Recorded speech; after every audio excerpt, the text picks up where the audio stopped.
So most of us think we know the story of the Exodus, right?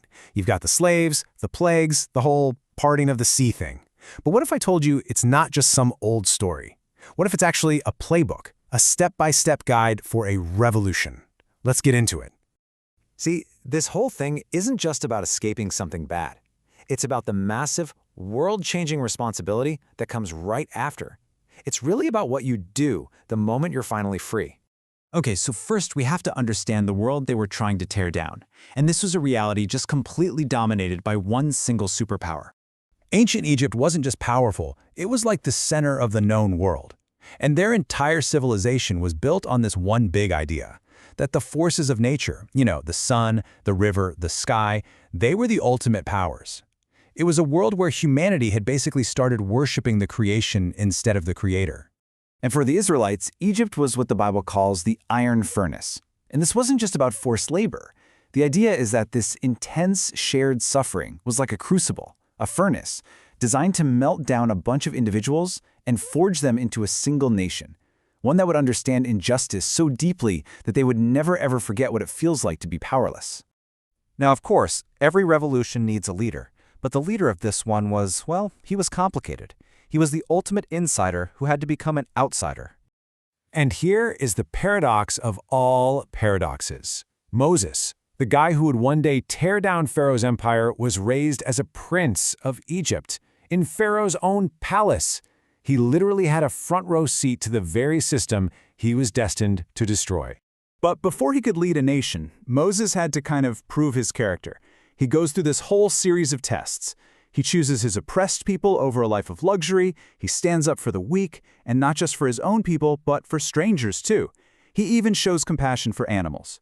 Each step showed this deep, unshakable sense of justice. Okay, he was ready. So the leader is in place, and it is time for the showdown. But this wasn't a military battle. This was an ideological war, and it was fought with the weapons of nature itself. So this is the part you really gotta get. The 10 plagues were not random acts of destruction. Nope. Each one was like a precision strike against a specific Egyptian god, a targeted attack on their belief system. The whole point was to prove that the forces of nature they worshipped weren't gods at all.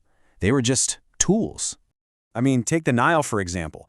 The Egyptians worshipped it as the source of all life and prosperity. So boom, the first major plague turns that very source of life into a river of death.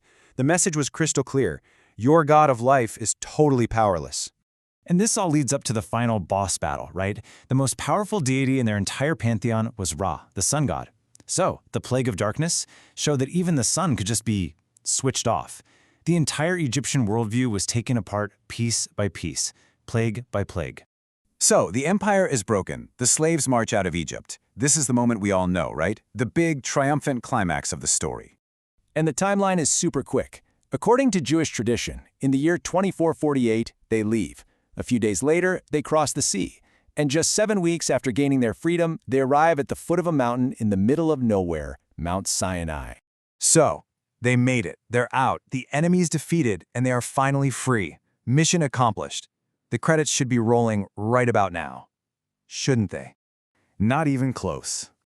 This is the huge twist of the entire story. Escaping oppression, that was just step one. The real revolution, the really, really hard part, was just about to begin. Because you see, freedom isn't a destination, it's a starting line. And now they face the biggest question of all. What are we going to build with this?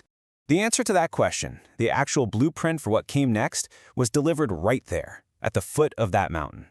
This is where the mission was truly defined. And what happened next was totally unique in human history. This wasn't some prophecy given to one person in private. The sources describe a national revelation, an event witnessed by around 3 million people all at once. The entire nation heard the mission statement together. At Sinai, this newly freed nation of former slaves was handed a constitution, the Torah. And it wasn't just a set of religious rules, it was a radical blueprint for a totally new kind of civilization, one built on justice, morality, and responsibility. And this constitution came in 2 parts, both given at the same time. Think of it like a new computer. The written Torah, that's the hardware, the physical device with all its core components. But the oral Torah, that's the software and the user manual. It's the operating system that explains what all the buttons do and how you actually use the hardware to build a society. You absolutely need both to make the system work. And this mission, this blueprint handed down thousands of years ago, it wasn't just for them. It was actually designed to have global implications. The name for this mission is Tikkun Olam, which literally means to fix the world. The purpose of their new constitution wasn't just to govern themselves. It was to build a model nation, like a laboratory for a moral society that could serve as an example, an inspiration for all of humanity. And really, this is the ultimate takeaway. The Exodus was never about achieving freedom from slavery. It was about earning the freedom to accept a massive responsibility. The revolution wasn't over when they left Egypt. That's when it had just begun.